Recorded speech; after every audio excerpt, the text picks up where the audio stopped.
আসসালামু আলাইকুম। আমি আজকে চলে আসলাম কদমতলী শ্রী শ্রী রামকৃষ্ণ মন্দিরে। এখানে প্রচুর পরিমাণ দর্শনার্থী আছে। আমরা আজকে চলে আসলাম আপনাদেরকে দেখানোর জন্য। বিশাল এক এরিয়া নিয়ে জোড়া, এখানে অনেক প্রচুর পরিমাণ দর্শনার্থী আসেন এবং আপনাদের ঘুরে ঘুরে আমরা দেখাবো পুরো এরিয়াটা কিভাবে করা আছে। তো আপনাদের আমাদের সাথে থাকবেন, আপনাদেরকে আমরা সমস্ত এরিয়াটা এবং কোথায় কি রাখা আছে সমস্ত এলাকাটা আপনাদেরকে ঘুরে ঘুরে দেখাবো। আপনাদের আমার সাথে থাকবেন।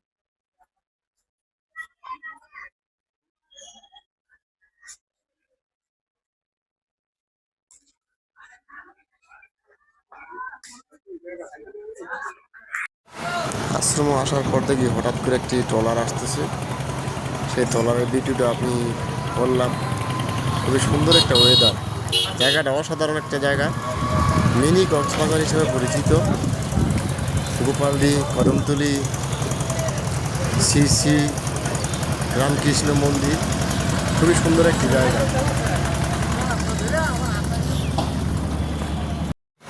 মন্দির ঘুরে ওপারে যাওয়ার জন্য একটা মাঝি ভাইকে বললাম, মাঝি ভাই নৌকা নিয়ে আসলো। নৌকা দিয়ে আমরা ওপারে যাচ্ছি।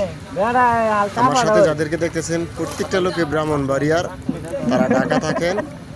বাইরে আমার লোকে অনেক পরিচিত এবং তারা আমার ভিডিও দেখে, সেজন্য ভাইদেরকে সাথে নিয়ে আমি ওপারে যাচ্ছি।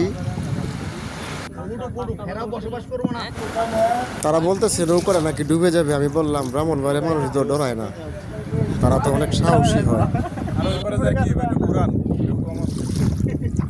যে নদীটিতে আমি পার হচ্ছি, এই নদীটির নাম হচ্ছে হারিদোয়া নদী।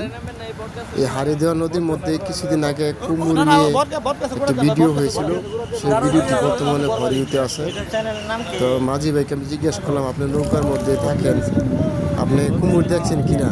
মাঝি ভাই বলতেছে না, আমি দেখিনি। তাদের সাথে দেখা করার পর এবং ওপারে যাওয়ার পর অনেক কথাবার্তা হলো, খুবই ভালো লাগলো তাদের সাথে কথাবার্তা বলি। তারা প্রত্যেকটা লোকই ব্রাহ্মণবাড়িয়া।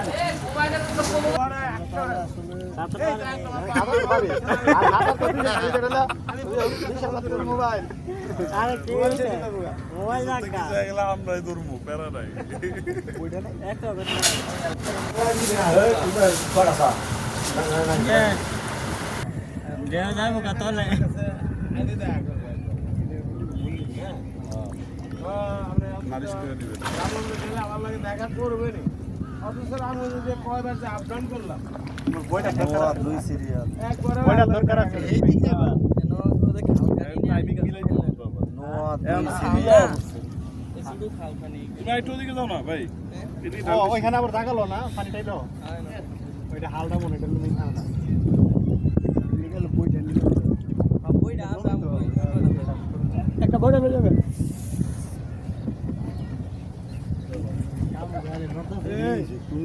আমি লরি কোথায় আবার বয়লারের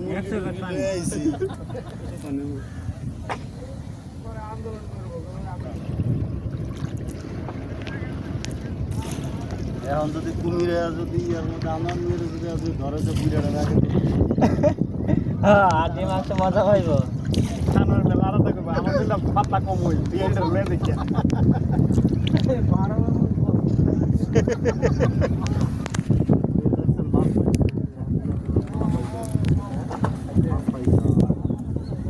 বড় মাছ মনে ধরে।